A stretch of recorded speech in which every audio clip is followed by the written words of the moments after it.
Am I all that? First, I want to start by saying the blessing that I just learned from our dear Mayor.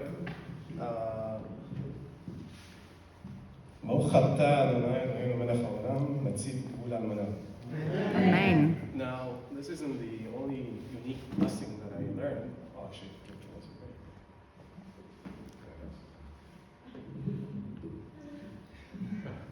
supposed to be good at this.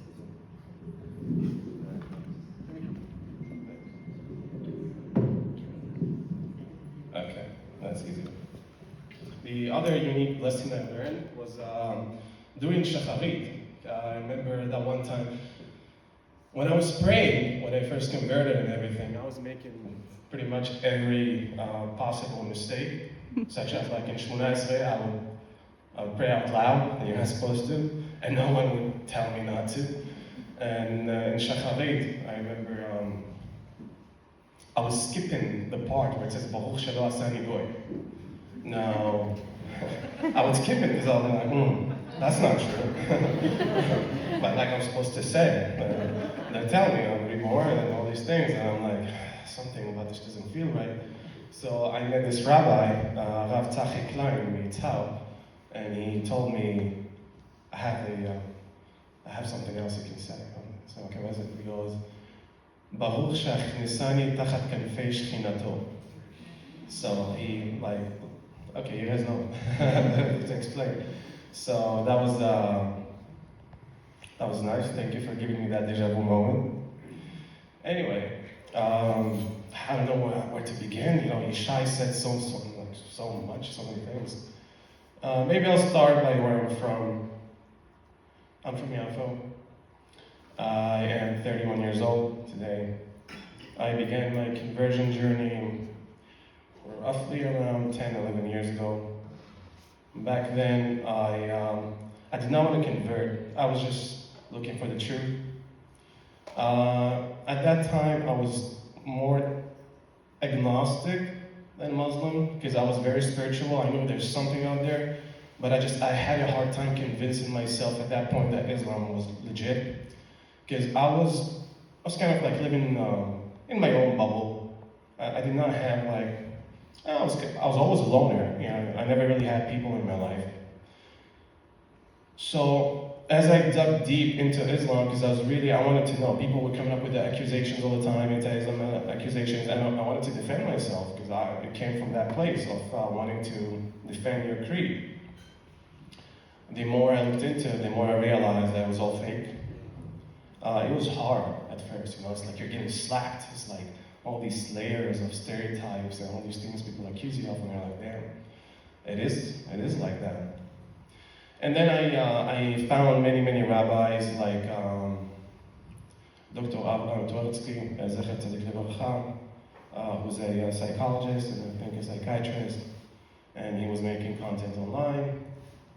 And it was during a time where I was going through so much soul searching, going through all these trials and tribulations, traveling the world, no parents, never knew my father. I was raised by my mother, but I wasn't really raised by my mother. She wasn't always around. So growing up, I got thrown around a lot. A bunch of foster homes. Well, they're not really foster homes. They were just homes of cousins and cousins and stuff like that. So you can imagine almost every house was extremely abusive. And I think when I was 11 or 12, you know, I was like, I gotta leave, I gotta get out of here, I gotta leave the country. And I was like, how do I do that? So when I was 12, I think that was the first time I decided to study English. I picked up a dictionary and music and video games, and I was just obsessed. Every day I was like, okay, that's your key out.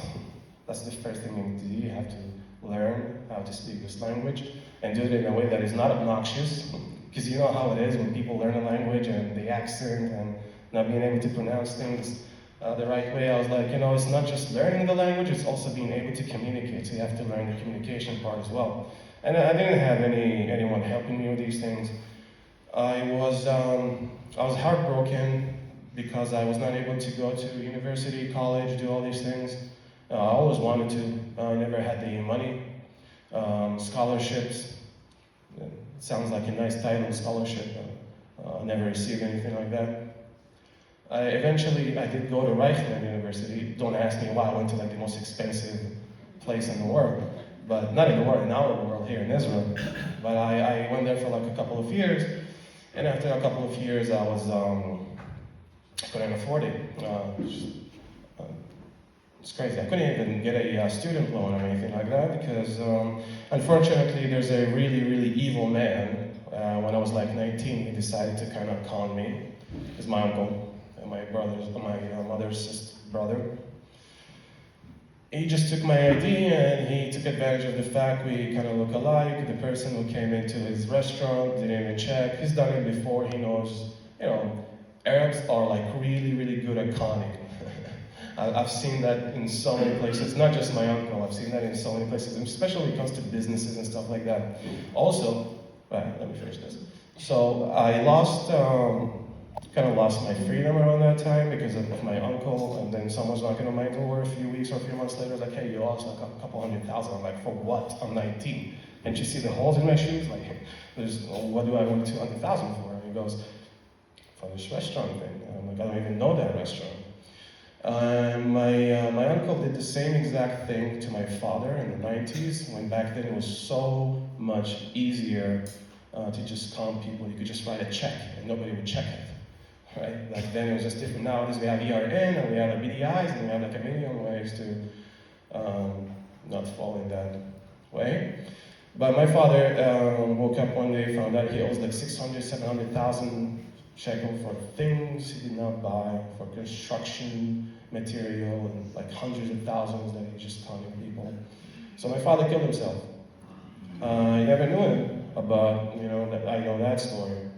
Eventually, like my grandmother tried to tell me this story without being very graphic, and I had like family members who wanted to kill my grandma for saying that. And then like the whole thing with my family, everyone wanting to kill each other, and I didn't understand that. Like, what's going on? What is this? What is this hostility thing?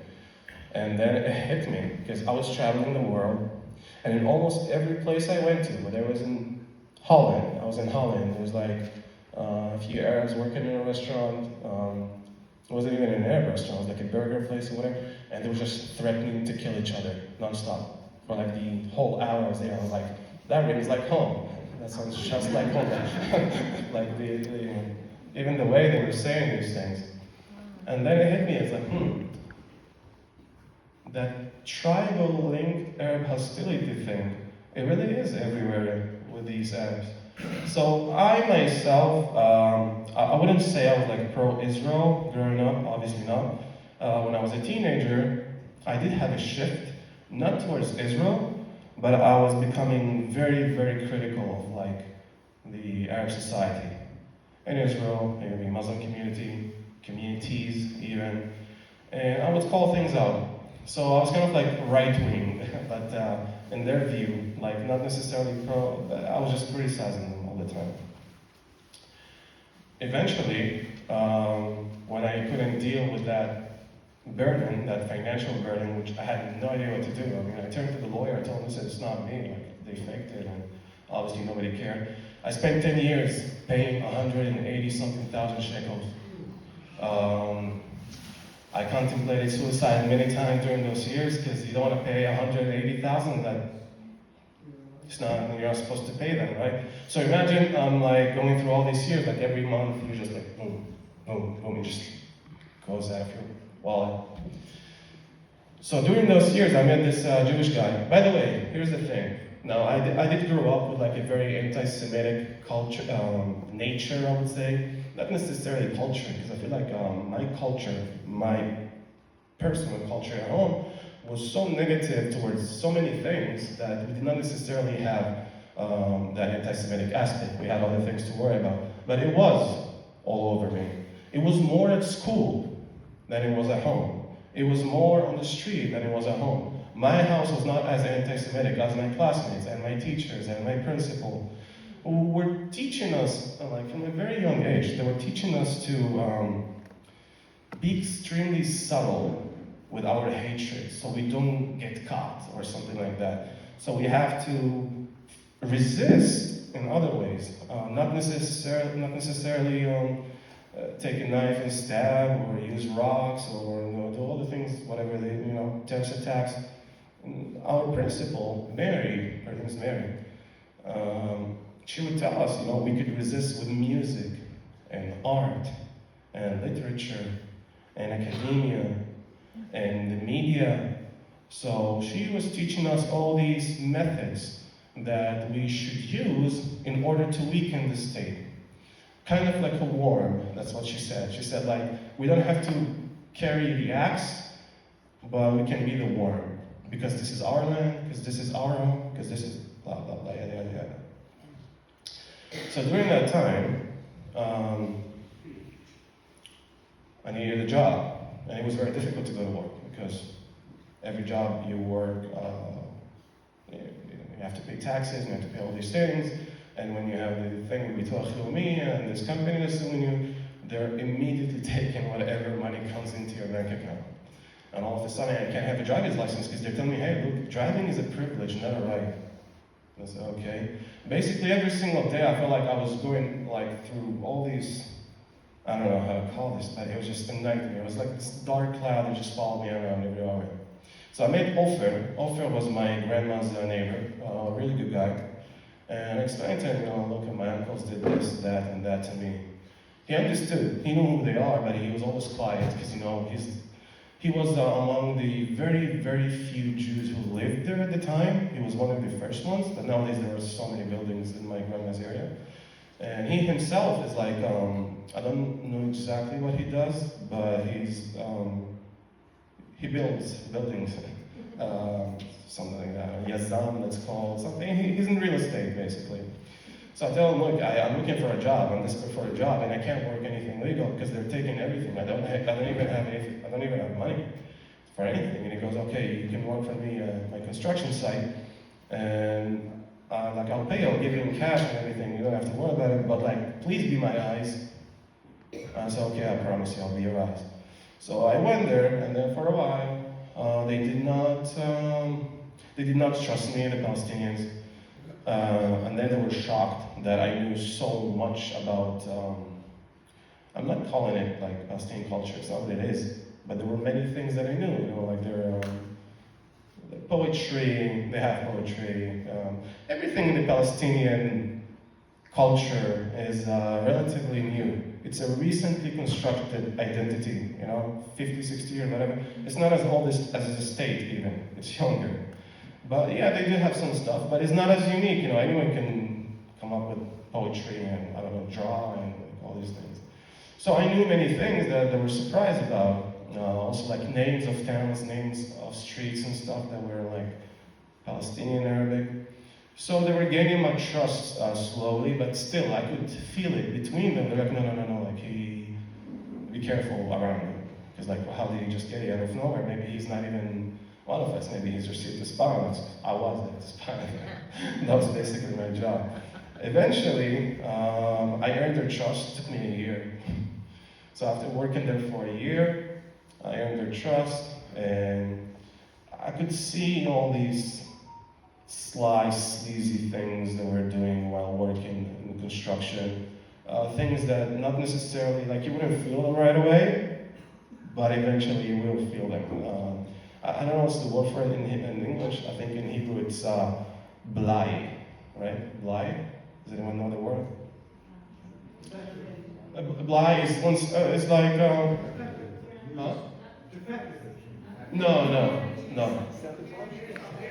No. So blai in Hebrew is if I'm overworking something, eventually it's not gonna be as functional, right? So over time. Sabotage. No. Let's say I've been driving this car for 1,000 kilometers. There's the blai, so meaning the car isn't as, I don't know. It's like a threshold or something. Maybe. Okay, let's forget English or Hebrew. I don't know. So anyway, like I said, going through these things, I told him, even his Arab-Israeli mediator, he had an Arab-Israeli guy, who was basically the Kablan, sort of.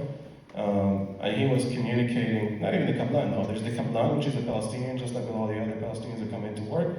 And then there's like an Arab Israeli that's usually in charge of like getting them all the equipment, taking them, bringing them. He's kind of like a site manager, let's call him.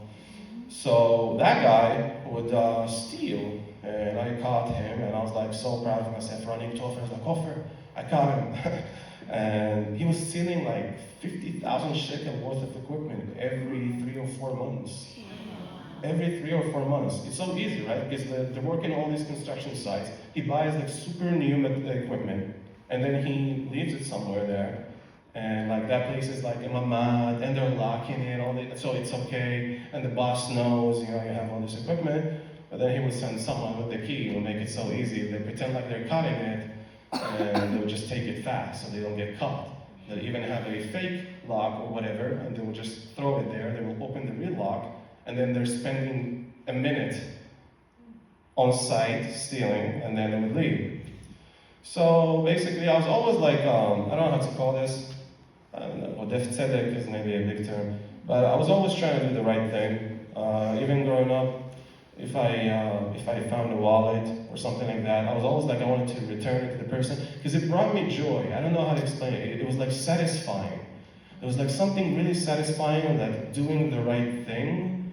And like, even though I wasn't necessarily getting something in return, I just knew it was the right thing to do. Fast forward, many, many, many years later, I got hit by a car. I did not even get much from like Bitoch Leumi. And then eventually they gave me like 5,000-6,000 shekels or something, and I went and I collected it, and I had it in cash only. I was near the Bursa in Ramat Gan, the year is 2015. I was like going through my hell in my head and battling all these demons. I get off the bus, and I forgot what I was doing, but I went to like one of the buildings there to do something, like some office, probably a lawyer or something. And then as I entered the lawyer's office, I was supposed to pay him some small fee. I realized I had no money. So I dropped all that money, and there's no ID, and there's nothing. So it was gone. I was crying. I was like, oh no, that was supposed to be my, breath of fresh air for like a second there, but that was not it. So I left the building, and there was like a 20-something-year-old young woman that literally chased me, and she's like, you dropped this. And I was just like, I don't understand, you dropped this. And I'm like, I dropped it like, I don't know, an hour, 2 hours ago, like something. She's like, yeah, I was outside, and she was just there on her phone, playing on her phone, and she waited. Because she saw me get into the building, but she had no idea how to describe me, so she just waited outside. So, I had things like that happen to me throughout my life where, but I also had like a dark cloud that followed me around for way too long. But, I always told myself I'm cursed and blessed at the same time. It was like a curse and a blessing wherever I went. Eventually, I took all those lessons from Dr. Avoda Ivri, I took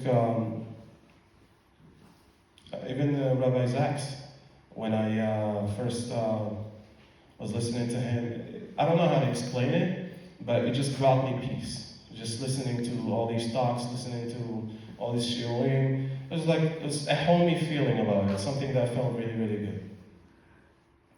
Eventually, I decided I did want to enroll in some sort of a program, conversion program, but I don't know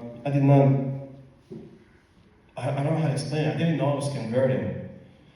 I don't know how to explain it. I went, I knew these were rabbis, these are my teachers, and I went to the Rabbanut. I went to Bet Kalka at first, and then they gave me a phone number of Rav Ephraim. He lives not too far from here in Shalavim, so Ephraim, and then Adiel Ben Shachar, Rav Adiel Ben Shachar. So I had a few teachers while I was there, and they asked me, like, why do you want to convert? And I said to them, I don't know. So they didn't say no or anything. So okay, the class, the room is there. Apparently it's a good answer. Or like, I guess authenticity wins sometimes. So I told them, I don't know, but I just felt like the need to come here. And I was there for about 3 years. The first 2 years were extremely difficult, really difficult. It was very difficult because I was seeing so many people come in and leave, meaning they, let's call it graduated, they finished the Giyur, they became Jews. And I wasn't. And like, no one was gonna even talk to me about like Tichatik or any of those things. And I still understand. Eventually, when I brought this up and I said, like, how much do I need to know? I was asking, like, how much do I need to know? Like, I don't know what I know and what I don't know. And they said to me, just be you, and there about Shabbat and all these things. Where do you keep Shabbat? Like, where do you do your Shabbatot? And I said, I'm not doing Shabbatot. And I said, why? And I said, well, because I have nowhere to go on Shabbat. And then they said, okay, well, you need to go somewhere. We're gonna find a family for you. First family rejected me, second family rejected me, third family rejected me.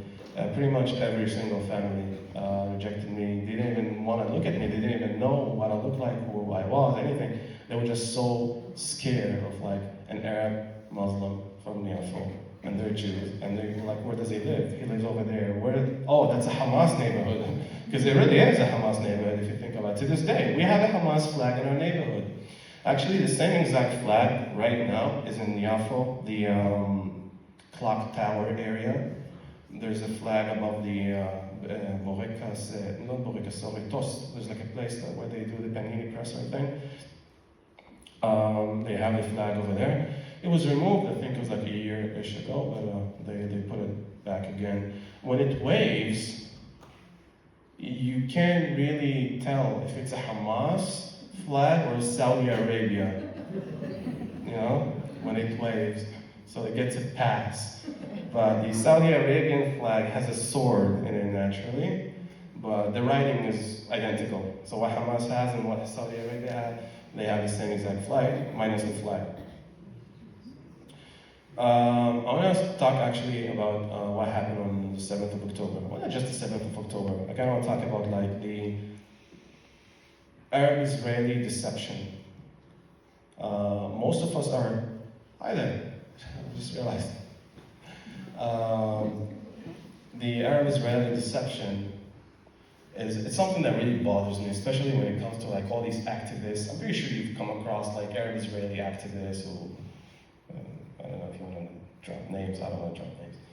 But they usually tell the story, I don't know, it just seems broken to me whenever they speak about it. Like, I don't know how you can call yourself an Arab Israeli. That's just me.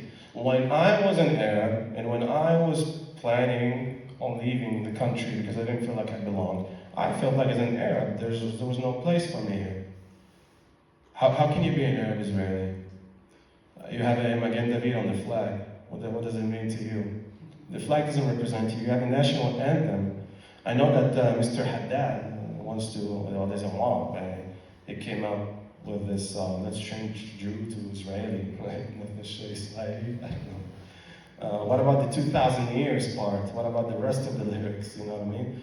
It's very hard to be in this country as an Israeli Arab, because you have to understand eventually that you can live here. I'm not saying Israelis have to go. I mean, if they go, it would be nicer.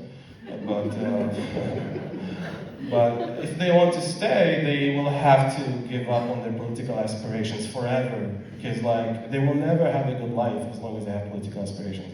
And they really shouldn't. Like, what are you gonna do and what? On the 7th of October, first of all, I'm alone. Whatever happens to me or wherever I'm at, like, nobody really cares.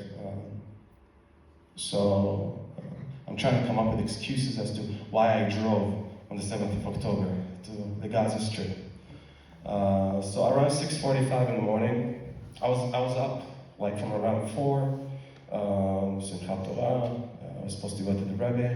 I go to the Admor Mevichkov in Jaffa. Oh, I did not mention, so how did I convert since nobody accepted me on the Shabbatot and stuff? Eventually, after going through all these homes where every door knocked on, I was just like a total stranger. Eventually, one day, it was a Friday, Shabbat, basically Friday night, and I just walked around, I was strolling. And as I was walking past a certain area, I did not know it was like the show of Admor Mevichkov, but I was hearing like all these Hasidim, like, Hasidim tunes, and I heard it, I was like, maybe they won't shut the door in my face. I was like, okay, so I went, opened the door, and as soon as I opened it, was like a Hasid, he was like pushing me, like not outside, pushing me in, like he wanted to close the door. Okay, that's new. And then I went in, and I was like, I have to tell them, like, they need to know that I'm an heir, because if they want to kick me out, they better do it now. I don't want them to kick me 45 minutes from now. I feel attached and stuff. So I waited for them to finish. I had no idea it was a Kaddish until I realized Uma is Amen. Because I didn't understand the word, it's all different. And it's a different nosach. It's not Hebrew. But eventually I learned their nosach because, well, I've been going there for the past 3-4 years. They finished, as soon as they finished, I ran to the Rebbe and I was like, hi, אני ערבי מוסלמי, אני מיפו, אז אתה נשאר איתנו? Okay. So I was like, okay, so you're staying with us? I said, okay, yeah, I'm staying. He was staring at me the whole night because he didn't understand why you're here. But I'm not mad, at least he didn't kick me out. He said that, my story is interesting. We did not speak too much around the table. He has like a really festive feast every Shabbat. Now I know because I've been going there for years. His Shabbat experience is really, really nice because he asks questions while we're eating. We're sitting down and he starts to talk about the parasha and he throws a question. Korach, no ratza Korach, no? He just started Korach. He says, what did Korach want? So I was born in Parashat Korach, which is crazy because my whole life since I was a kid, I had the same exact nightmare. The ground was swallowing me, and I didn't understand why. Every single nightmare I was getting swallowed. And then when I converted, after I converted, they were asking me, what's your parasha? And I said, Lech Lecha, because I thought like that's my favorite parasha. Lech Lecha. And then they're telling me, no, which parasha are you born in? So I was born and I converted in Korach. Okay.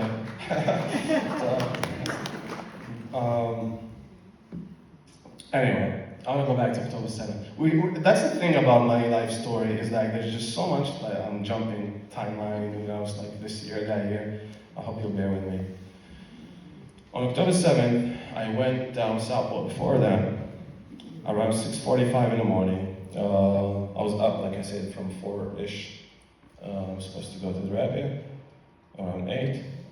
And I was hearing the sirens and stuff, and then I heard my neighbors like clapping and dancing and all these things, and I was like, I didn't understand what's happening. No, but they're excited because of these rockets, because of these sirens. Like, it excites them, what can I say? They're loving it. They love these sound effects. And the booms, they get really excited whenever there's an explosion. I was like, why it's not stopping? Because usually they'll throw a rocket, 2, 3, okay, 4. Why it's not stopping? It's been going on for like 15, 20 minutes. I walked outside, and it's not stopping. I had to check my phone. I ran inside, I opened Telegram where I have all these groups. I've been advocating for Israel for the past 5-6 years. Nobody knew anything about me because everybody said I'm a fascist, I'm this, I'm that, because I was just talking about these things, my personal experiences. Like, I wasn't even saying anything other than just telling you, here, this is how I was raised, this is how they're raised, this is how they think. Nobody wanted to hear. After October 2nd, all of a sudden, I was like, oh, so many people want to listen. But I opened my phone, Telegram. The very first thing I see, first of all, I'm seeing videos that are literally being uploaded right now. It's loading one after the other. And at first, I said it's a lie. It's Photoshop, it's a lie, it's AI, I don't care what it is. it's not real. Because the very first picture I saw, I did not even see any videos, I saw a picture. And the picture was like 4 grandmas, like Russian grandmas, like babushkas who have like this thing here, like, under their chin. They were shot in like awful areas, and you could just see blood dripping around them, and you could see the cab driver just coming, and he's just like there. I've seen videos no one's ever seen before. I still have some videos that people did not see. Like I was watching live clips as well on all these Telegram channels. Some of these channels were taken down eventually. I did not know what to think, what to believe. I really was convinced it's a lie, even though I've seen like 4, 5, 6 clips during those few minutes. But I told myself, it's possible. Where's this country? Where's this Air Force? Where's the army? And where are the borders? Well, it's impossible. There's no way. And then I'm seeing the Toyota, the famous clip of them like in Sderot, I believe. And then I'm seeing a live video of a guy like so happy, screaming in Arabic. I still have the video, it's like 40-something minutes long. And it's a live video, he's going through a kibbutz. They're opening the door, and you guys, I'm pretty sure you've seen only like the few seconds, because it was probably in like all these videos that they make about 27. But in that room, I don't know if they were ties or whatever, there were people just slaughtered in masses. It was like a mass grave inside of the room. And I still refuse to believe. And all these things, I'm seeing them around 7 in the morning.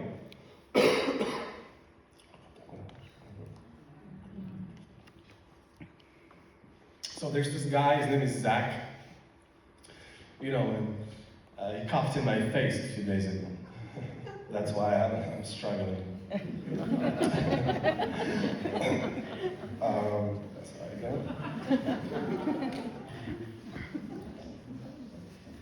Okay. So, I didn't know what to do, what to say, what to go, who to talk to. It's Shabbat. I have no one to talk to. I have no one to tell. How do I even tell anyone? Even if I were to go to the synagogue, what am I supposed to tell them? Oh, look, I've been on my phone for the past hour just looking at people get slaughtered. Like, that makes no sense. And when I chose my name, David, it wasn't the first name I wanted. I called myself Bab Giora. That was my first name. And the rabbi said no. Like, he looked at me, he raised his eyebrows, like, no, not in this house. I was like, pick something biblical. Okay, David. And that was like the second. But that day, I went down south, not really knowing what I was gonna do. I had a Kia Picanto. I was like, that's the only weapon I have. If I see a terrorist, I can run him over. If he has weapons, I can take their weapon.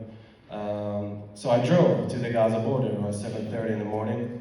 I reached a point around like 8:30, 8:45, after Netivot, between Netivot and Kibbutz Saad, which is Kfar Saad, I don't know, or Saad, I remember that on the Waze map.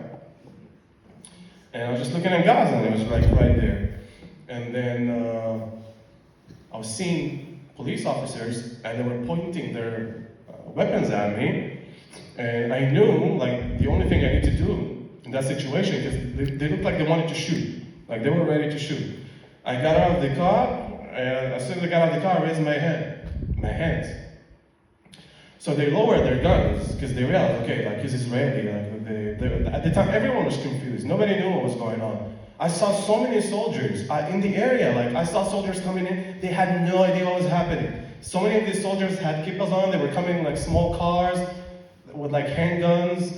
And they had no clue what was going on. I asked him, like, do you understand what's happening? And now he's religious. He did not check the phone. He's not like me. He just got in the car and went to Gaza.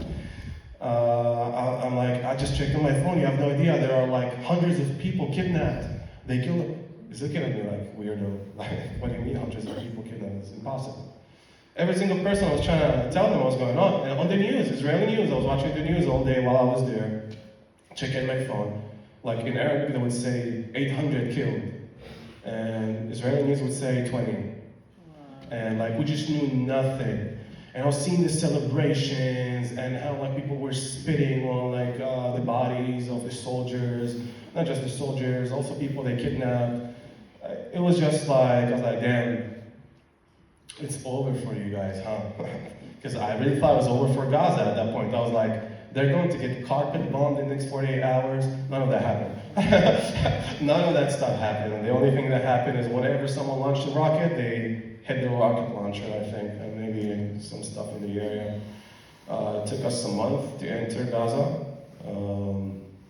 It's terrible. I wish we had bombed the Egyptian border back then before it was so whatever. Today, I don't know what that is. And they should have just had their little mini exodus. They've had hundreds of thousands right now. And those who couldn't, okay, they want to stay, they want to stay. And then it gets carpet bombed.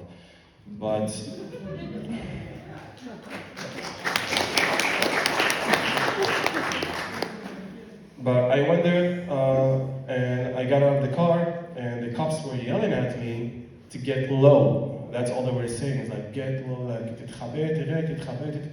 Now, during that time, it was rockets non-stop. Even me driving down south, there was always rockets in the air. There was nothing in the sky. And driving past Rishon LeZion, I'm seeing a rocket landing here, a rocket landing there, seeing the smoke coming out of some field. And I was like, wow, we are at war. And I don't remember a war so, I don't know how to explain it, why? Like it's all over the country almost. It was all over the country. The rockets were all over the country. Jerusalem, pretty sure you guys heard some sirens yourselves. So eventually, I ran to the cops, and they did not think I was a threat or anything, because I wasn't wearing anything. It wasn't that cold. I was wearing a t-shirt and pants, and cops were like, "Yesh lechima, yesh lechima, yesh lechima." So like they kept repeating himself. Like I get it, I'm hearing. And as he's saying that, I'm hearing the bullets, but not hearing the actual person shooting. I just hear him, and I deny this was my first experience ever. I've never been to the army or anything like that. I tried to go to the army. 7 years I tried. Like I even have all the messages saved up till this day, the letters I sent as well. I don't understand why they didn't take me. They say it's because of my background, whatever. You took Yahya Mohammed and you guys turned him into, like, I don't know. The guy advocates for Gaza throughout the whole war, and his uncle's a terrorist. Like his uncle is a convicted PLO terrorist. When he died, he even wrote a hesped and did his own Arabic version of a Kaddish on him on his Facebook. And yeah, I don't know. I don't understand. I feel like sometimes the army doesn't want smart people. They just prefer to, if they gotta grab someone for PR, like maybe it's not, doesn't have to be. Anyway, so I was there. The cop pushed me, and we were hiding in like a small, not tunnel, but on the side of the road.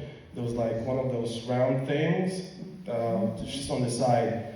I don't know how to call it. You get it? And then I refused to leave. I stayed there all day. I was like, maybe something will happen here and they need me. Nothing I could do. Eventually they kicked me out.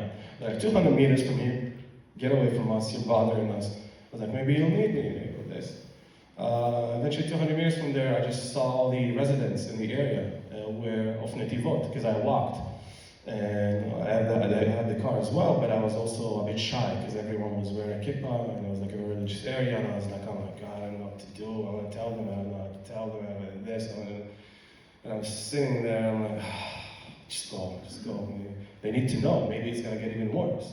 So I went and I told them. At first they didn't believe me. I literally went through almost every block, every neighborhood in the area. Many came out because they don't understand why there were tanks on the street. There were tanks on the street, not tanks being carried away like a truck or whatever.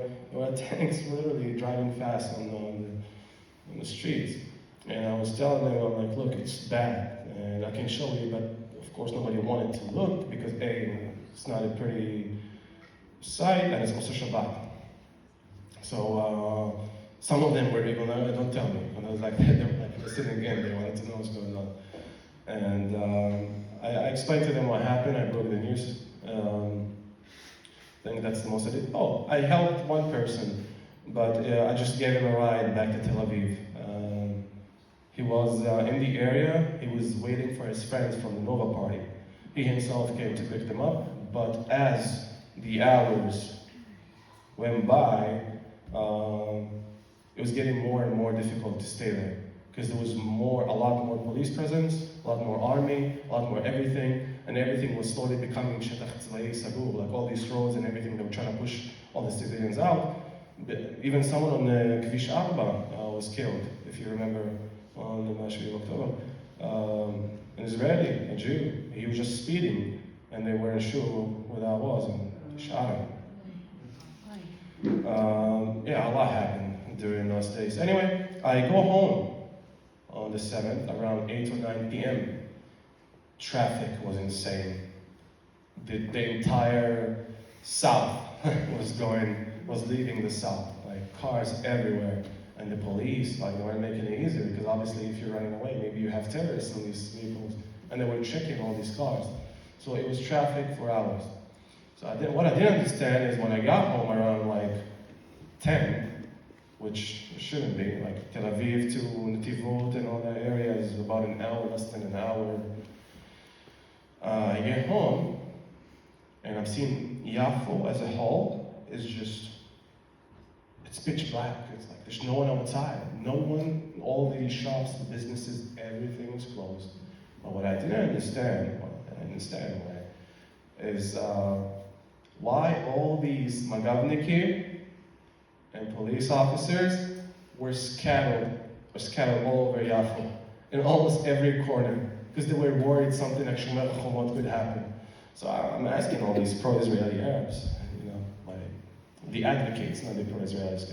There are no pro-Israeli Arabs. They're very, very, very few in number. And if they are pro-Israel, they're doing it just because they have something invested, whether it's emotions, because, let's say Tamir Masoudim, he has a Jewish woman, so he advocates for Israel. You have Yahya Mahami, who's something else also. But you don't have that many. You have very, very few activists. You have Yosef Haddad, who's not even an Arab, but he keeps speaking on behalf of Arabs. I personally don't identify as an Arab. Actually, I never have. The only times I have were for social media purposes. Just because when you say as an Arab, people listen, because now, what does this Arab think?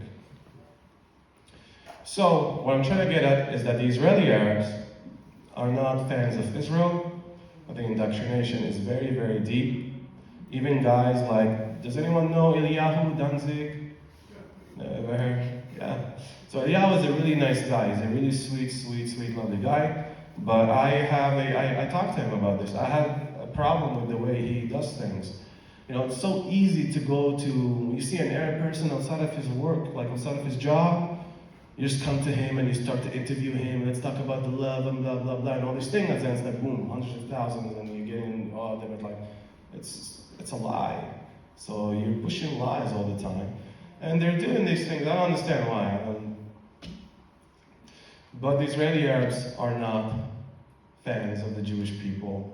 And right now, like I said, my principal said, they're not resisting, but eventually, once they have enough powerful riots all over the country, start October 7th and worse, they will join them. They would not flinch. Oh, let's go. They would do it in masses. You'd be surprised by the amount of them that would do that. Now,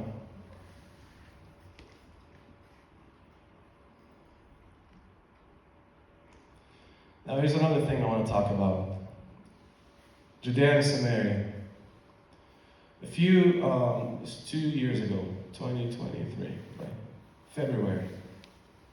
I went to Jenin because I had an idea in mind to go and make this big piece on where do all these stolen vehicles go to. At the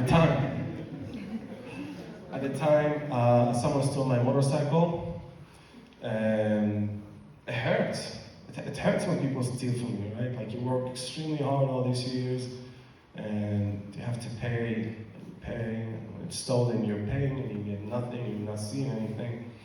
So I knew there was a place in Jenin where they store all these vehicles. I eventually met someone there, and he offered me for an X amount of money to have a mini tour, and I could look through their warehouses and try to find my motorcycle. Because I explained to him just how like it really means a lot to me. That's what I told him. By the way, I managed to find this guy on Facebook Marketplace from Jenin. I found it on Facebook Marketplace.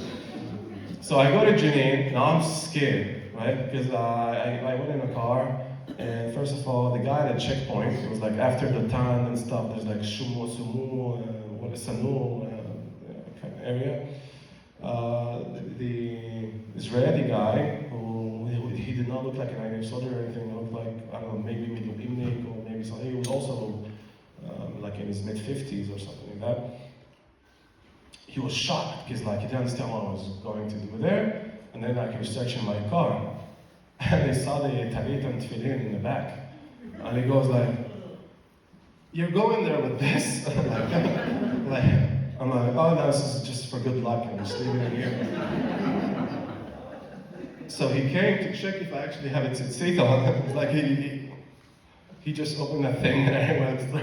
He did not even ask more questions. I went to Jenin, I interviewed the guy. I want to say interview.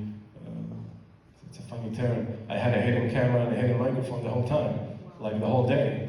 And many times you could not really see him because it was just like this with my phone, with this with like a mic, and I had like a lavalier mic. I got a lot from him, a lot that I did not know. Like I knew, but I did not know every single house in Jenin has weapons in it, from guns to grenades to whatnot. And I was trying to understand, like, why is this for Israel? Stuff. Like, no, it's not necessarily for Israel. We all want to have guns, and we all want to have RPGs and grenades, and like for what? And like not for Israel.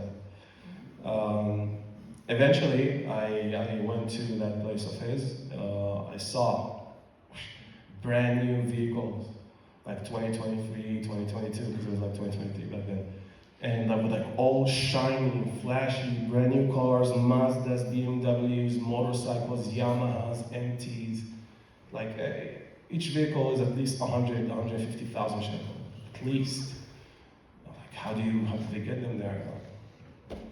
There's literally an industry behind stealing vehicles, and they're working extremely hard.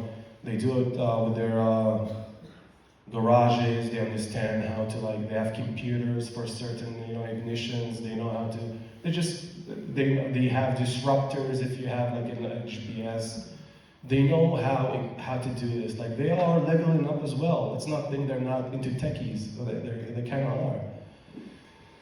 And that's not the only time I went undercover.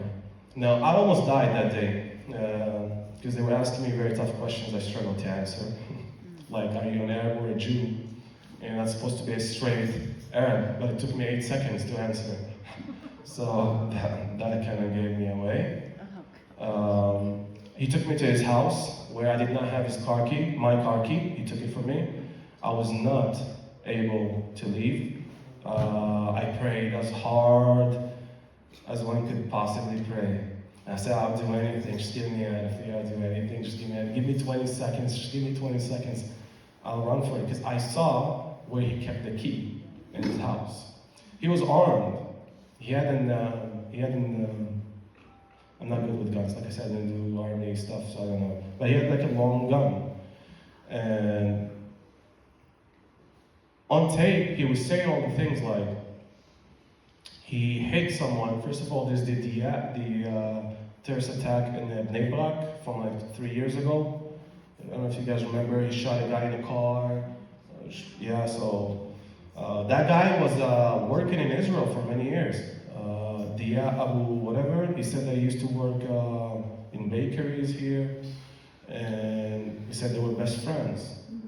And he said that now, like back then, he was hiding his brother.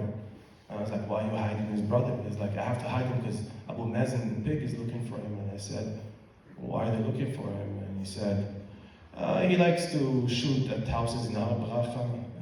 He thinks it's like GTA, so sometimes he just sits somewhere, just goes on the house. So that's why he's hiding, because someone snitched on him, and all guys is looking for him, so he's just hiding in the bedroom, in the house where I was staying. So, not staying, but the house where I sat at that moment, and it's cool. Sorry. So he, anyway, I eventually, I like it to be honest. So he eventually left me for a few seconds, just literally a few seconds, and I knew my keys were right there at the front where we walked in, and he took off his jacket and everything. It was February, and Jenin is pretty cold, actually, come to think about it. I ran, grabbed the key, I ran like a ninja on my tippy toes. Yeah. Almost fell. But I ran like a ninja on my tippy toes, and I grabbed the key, and I was counting in my head. 1, 2, 3. And I said, I begged God for 20 seconds, not more.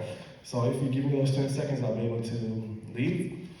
It was like a second floor. It's a house, but it was like a second floor, so you had the stairs. I jumped from the second floor because I was like, it would take me more than 20 to go down. So I jumped.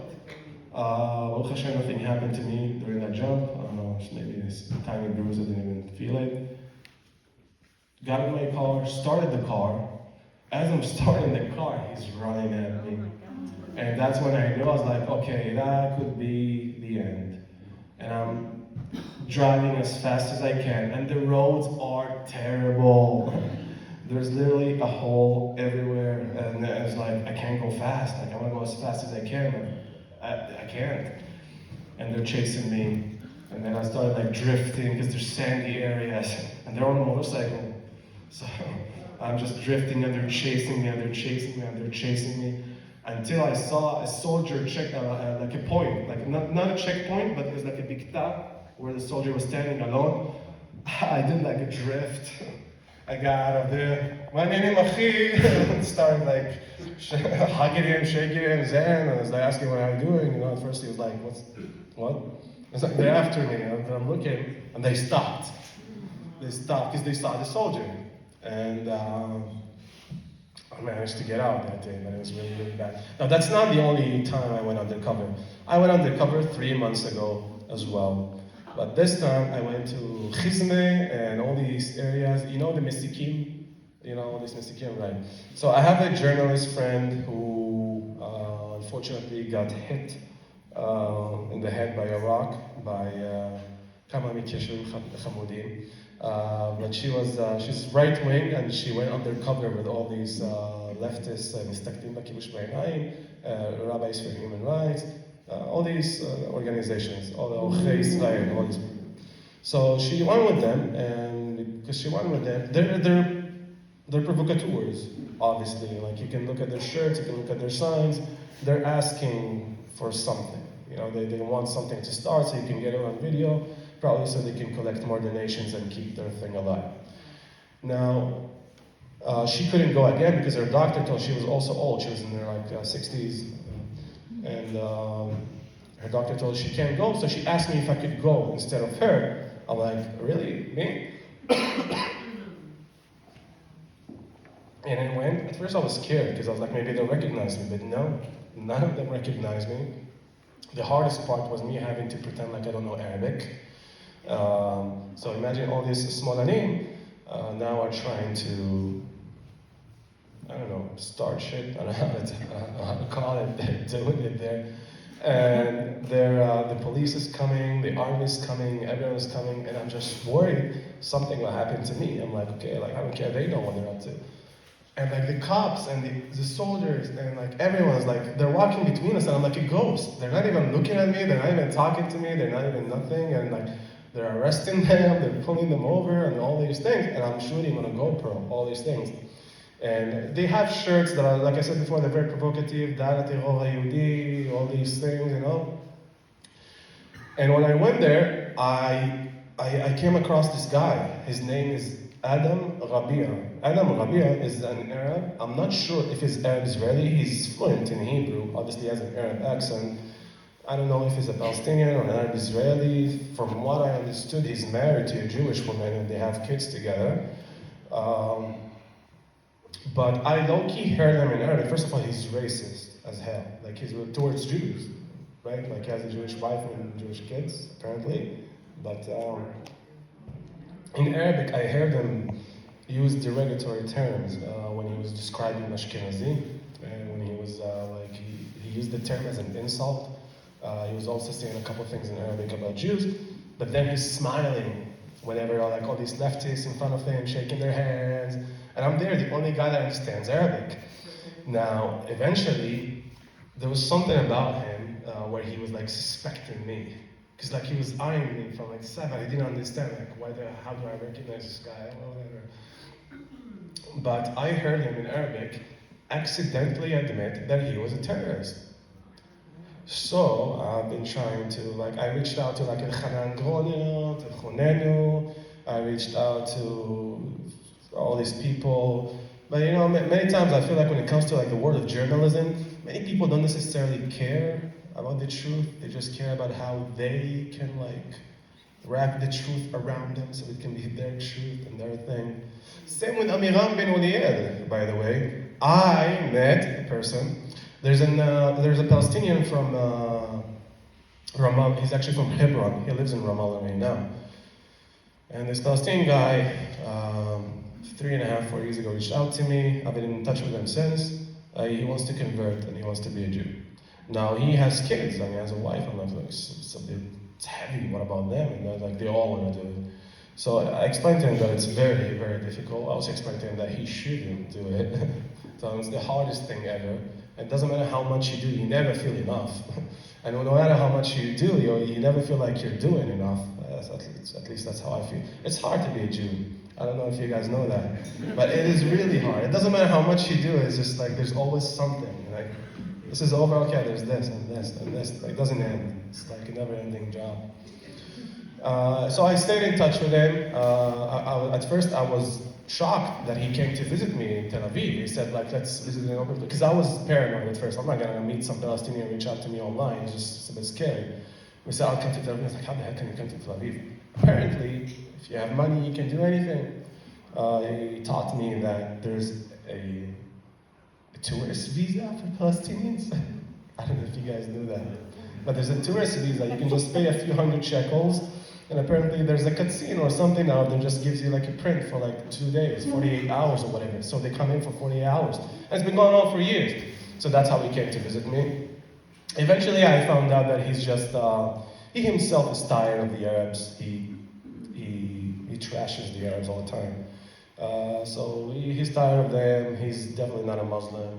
I convinced him to, like, I talked him out of conversion. I told him, listen, it's not for you, it's not the right reason. You know, he's just looking for a better life. That's not a good reason to convert. You know, if he was telling me, listen, I was looking for the truth my whole life. I was spiritual, I'm this, I'm that. Like, okay, I'm not going to give him any tips or anything, but if he asks me questions, I will answer, hopefully in a way that isn't... Because you're not supposed to encourage it, but you're also not supposed to be a total block, right? Because you're supposed to leave some room, just a little bit, in case they really, really want it. So this guy reaches out to me about 1.5 years ago, less actually, it was August 2023, and he told me, I know you're always looking for like a big story that's gonna make you huge and you're gonna blow up with it. I have a story for you. And I said, what's the story? It's like, I just sat down in the shisha place when they smoke like nargilas and stuff. I just sat down with a few people that I know, and I sat down with the people who burned the Wapsha family. At first I didn't like what? Because he wrote it to me in a message on the messenger. And I'm like, I don't understand. I think I did not answer right away. I answered the next morning and then with a voice note. I said, like, what are you talking about? Like, if this is true, you know, the Shabbat is definitely listening. Like, they know, like, you're messaging me this, like, what is this? And he was telling me, no, this is the real story and everything. And then he was giving me all the details. He explained to me basically that that day, the people who buried the Wapsha family were the Wapsha family. They were cousins of the people who were left inside that house. They were invited to go to a wedding on that very day. They did not go to the wedding. They did not attend. The people who burned their house did it because apparently they had a feud with them and they wanted to hurt them but not really kill them. So they thought, oh, they're at the wedding, I could just burn their place and they're going to suffer financial damages. They did not think they would die. So I asked him, like, how come the Shabbat does nothing about this? And he goes, I think they're just lazy and it was easier for them to just grab whoever. So, yes? Let's take, I think it's a good time to maybe take questions. Yeah, okay, sorry, I don't even know what time it is. Yeah, wow, it's almost 10. When did we start? Okay, yeah. I could go on for hours, it's just like I have to pull up more and more and more. There's so many. Yes, questions, anyone? Yes? What was your Muslim name? My Muslim name? Oh, that's the worst name. Listen, so my uncle is trying to kill me. He's been trying to kill me about a week ago. My sister, like, I don't have any relationship with any family members. None. But my sister was like non-stop calling me last week, and I never answered because I don't want to answer. I don't want her to like, be like, oh, please help me. There's something. There's this. I'm just like completely detached. But she wouldn't stop. And I answered, like, look, this is for you. She said the things in Arabic that were very problematic, and she was saying that my uncle is on his way. My uncle's like a mafia guy. That's the uncle who conned me and conned my father and conned half of the state maybe, including the judicial system. The guy does whatever he wants, gets out like nothing, finds lawyers, knows how to, he knows how to play the game. He's really, really good at it. So she said that he's on his way to kill me. At first I didn't believe it. But then the description of the words she used in Arabic, I was like, that's him. Because like, I remember him. And that's like when he's thirsty for blood. Because I've seen that. I've seen that guy throw people from rooftops. I've seen him shoot people. I've seen him stab people. I've seen him do awful, awful things to people. I was way too young to, I don't know how to explain it, but like he taught me all these codes, like the 3 wise monkeys, right? They told me, you are the 3 wise monkeys. You don't see, you don't hear, you don't speak. That was me. So I was traumatized for many, many years. That's why it was also like I really had to run away from the family when I was really, really young. So when I was 17, I began traveling the world and all of that. I was just trying to find my place anywhere in the world, and I knew it wasn't here. My love for Judaism really came in a really strange place. I don't know. Most people think I fell in love with Judaism here. Not really. I began having dreams in Aramaic and in Hebrew that was ancient Hebrew way before I even thought about coming back here. Because when I left, I said, I'm never coming back. I have nothing to look for there. That's not my place. I don't belong there, but I have to find a home somewhere. Sorry, I have to go back to your question.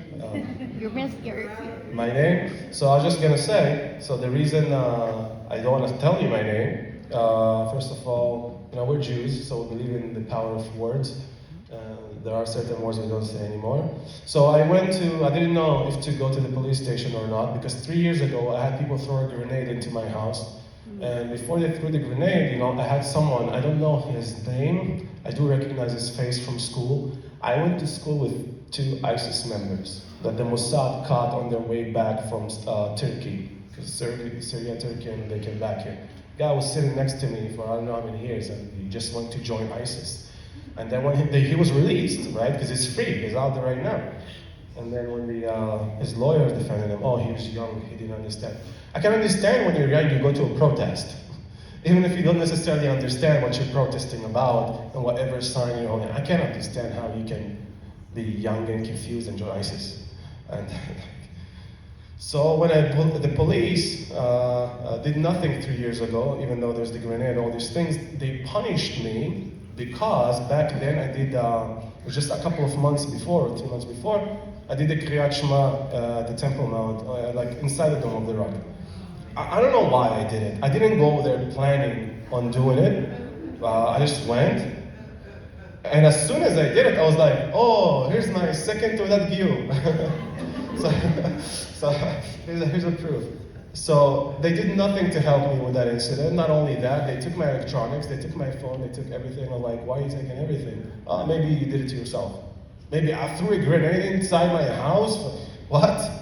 So the police weren't very nice to me. And last week when I went to tell them about my uncle, and I said, listen, I know a billion things about the guy. I know the amount of people he's killed, the things he's done. Like, he has to be in prison forever. I should understand. How aren't you on it? Like, they completely ignored me, and to disrespect me throughout the whole time. Like, first of all, they asked me what's my name, and I said Timor David Aklim. To disrespect me throughout the whole time, they kept referring to me by my Arab name. They never said Timor, they never said David. They were like trying to provoke me. And that's the same exact thing that happened to me at my house 3 years ago. And I was telling them, I was like, why are you taking my electronics? Like, they're attacking me. Like, why? And it's like, you want to take a copy? You want to? I'm like, oh wow, provocateurs. Like, they came here, like, they sent the provocateurs to come and, like, for no reason. But obviously, I'm not going to attack a cop, I'm not dumb. So that's why I don't want to tell you my name. It's not hard to find out. It's probably in a video somewhere. I'm done with that name. Thank you. It should be. Are you able to characterize what's going on right next door in Bethlehem? Is it another Janine, in your opinion? Bethlehem, 2.5 years ago, I saw this one video and I've been looking for it ever since and I can't find it. I saw a group of Arabs in Bethlehem doing the Latin ceremony. This is like Shia, this is like a hardcore Shia style ceremony. They do this for avonotehim. How do you say avonot in English? Sins, yes. So it's kind of like this, for not being good enough. They have a strong Shia link in Bethlehem. Yeah, I would be worried even more than Janine. Because the Shias are smarter than the Sunnis, I'll tell you that. Yes. So what do you think? Should we be, Avi Blut is saying that we should bring 15,000 of these people who call themselves Palestinian Arabs back to work in our communities. What do you think of that?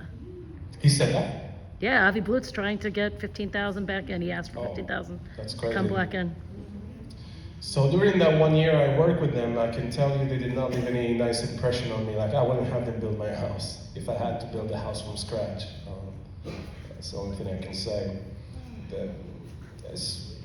They're malicious in nature. It's not just the Palestinian Arabs. The Palestinians have an easier time channeling that thing outwards and making it very viewable. We're seeing it everywhere in Gaza and here, and they're just talking abroad all over the world. Israeli Arabs are usually more quiet, concerned, and rightfully so. But I don't like that. I don't like that we're like choking the Israeli Arabs. You can't say what's on your mind anymore. Just keep it in until the promised day. Like, I'd much rather if they feel at liberty to speak out their minds so we can actually understand what's going through their minds. If you speak Arabic, if you're around them, they say one thing in Arabic and one thing in Hebrew, obviously in English as well. There's a Quranic verse. The Quranic verse says, we smile in their face, but we curse them in our hearts. So that's the Israeli Arabs for you. Another tactic to strangle Israel from the inside. Thank you. Yes. What was your relationship with your uncle as a child? My relationship with that uncle, that specific one, because I have 20. Sorry. I do have 20. That uncle, my relationship with him was very bad. He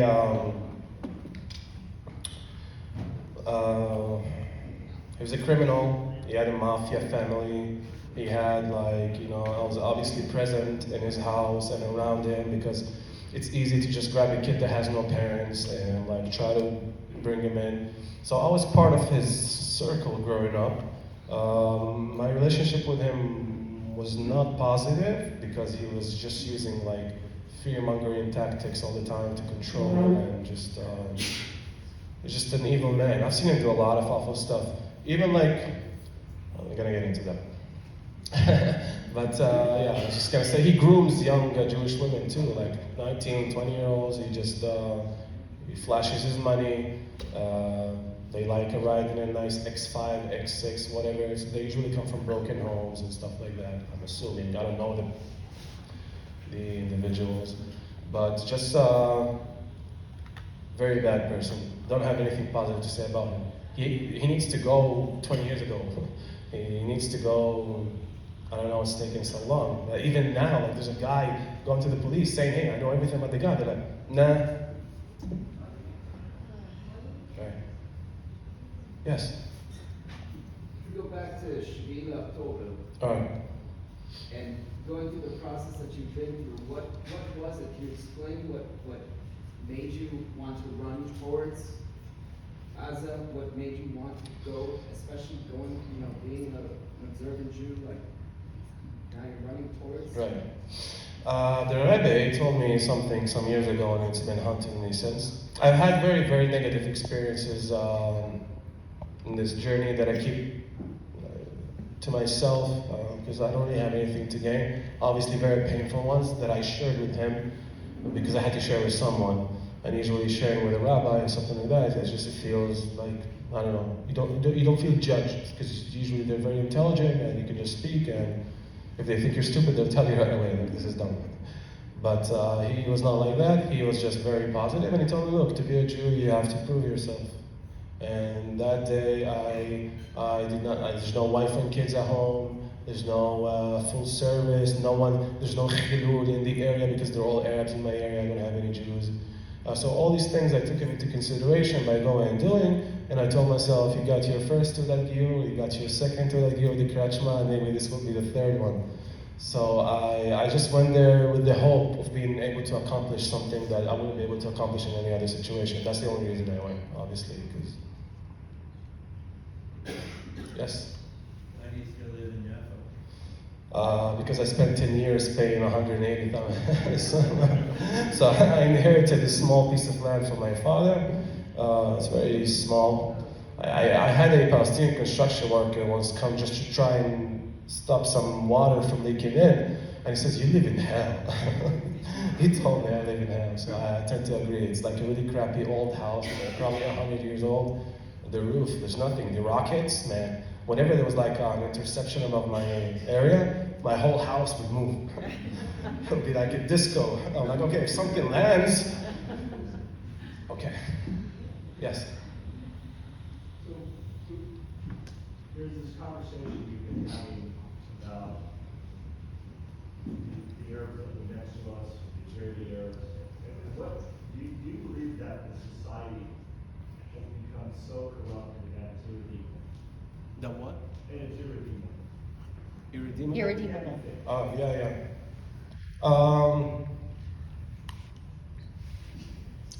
It's a tough question. Irredeemable. I don't know if we can redeem ourselves.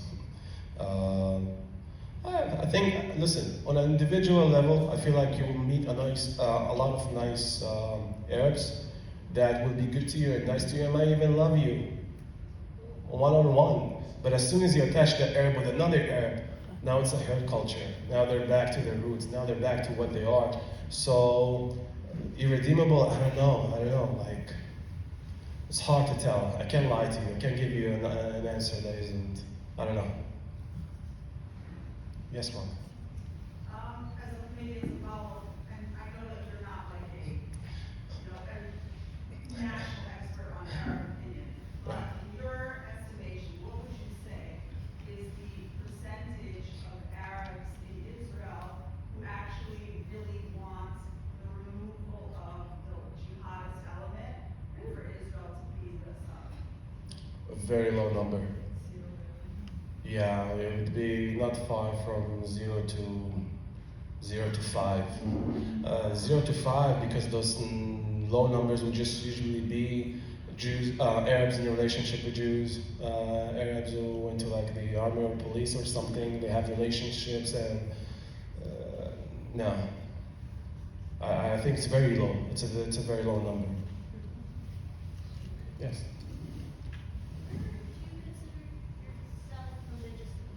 Where do I consider myself religiously? It's hard, I'm obviously shomer mitzvot. Like, are you asking what's my hashkafa, or like in general, like, where I'm at? I don't know, at the timeline was a little confusing, but, you felt bad about being on your phone and driving on the 7th Right. of October, but it's like you still did it, whereas some didn't. I have to justify it in my head. Well, yeah, I know of many people who did go down and did one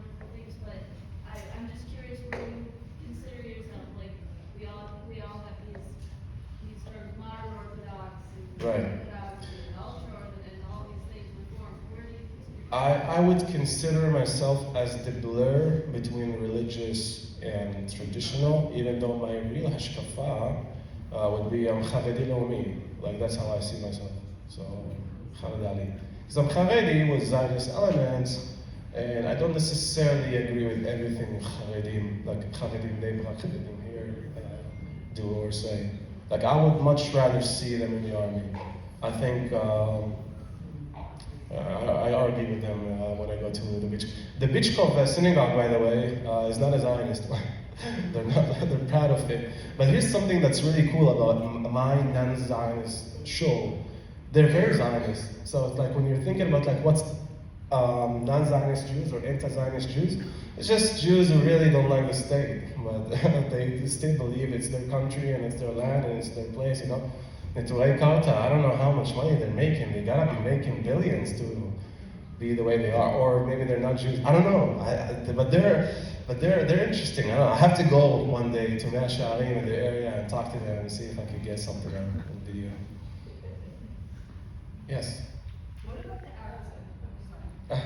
What about the Arabs in the healthcare field, like the nurses and the doctors? Like, Yeah. I've been to Beitar and they like help me in the middle of the night, like the dentists and stuff. Like, how are we possibly going to trust them if they have like our lives in their hands? You can't. Okay. Sorry. Yeah, they're the worst. All in the hospitals, everybody. Yeah. Yeah. Listen, many of them are not going to actually do anything because, How do we again, know? How do we know that they didn't give us the wrong medication? How do we know? yeah, that is possible. But I'm saying like, if you go into a miyun and there's like an Arab nurse, you know, she's gonna check your blood just like everyone else. She's gonna take your blood. What if she might hurt you or she's stabbing you with that needle? I don't know. But there are limitations to what they can do. Just like I said before, they can't pick up the RPG. It's waiting for them in Jenin once things cool down for them. Yes. So I really want to follow up on her because my first language is Arabic because my parents are Iraqi. But it's a different All Arabic. the Arabic movies and everything, and the culture and everything, and I wanted to follow up on what she said. Because I think the biggest problem is the concept that Americans and Jewish people have in general about Arabs because they're totally different. They don't think like us. They don't see anything like us. Their life is different, period. And so to think that they can relate to us in the same concept of democracy or equality or freedom or anything like that is so wrong. I just feel like it's something we should like talk about, like something to correct because the concept is wrong. Yeah, on Channel 12, I said once when they asked me, like, what's the problem? Why aren't there like you? Why aren't there more people like you? First of all, I don't like my question. I don't know, why aren't there more like you or like you?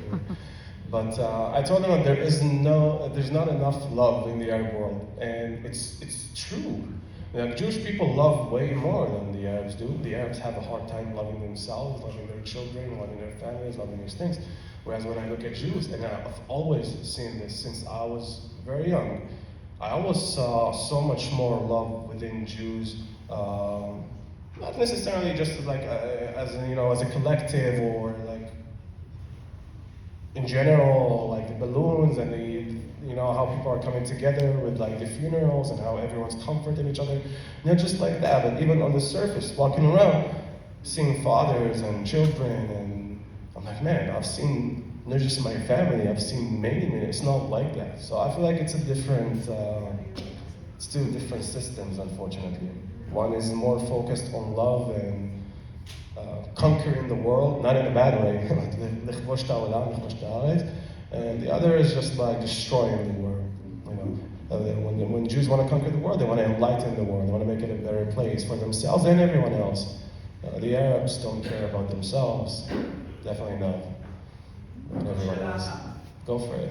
One more question. Yeah, so there's one more. Oh. There a question? Oh. Yeah, right here. I don't know. Some things. Yeah. I wanted to know how much involvement your uncle your uncle did to a young impressionable you To when you were what? young?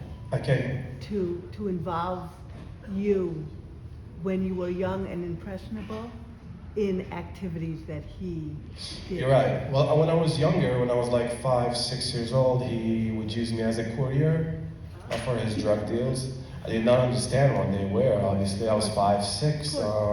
But someone's sticking something in your underwear, telling you go stand there. Someone's gonna come, and when he comes, you take it out, you give it to them. He's gonna give you something back. He puts you in a car. I've smuggled similar stuff to prison when I was like 7 and 8 or 9. I don't know these ages. I did not understand how that works either. I go with them to visit family, and once we enter, because I was young, they did not check me. I would just get like through the scanner, and it wouldn't ring, because they knew how to wrap it in ways that nothing would be detected. And then usually they have like an Arab guard or something like this. He just does this, and then he comes back, as if he doesn't know, you know. So that's what happened. That's one of the.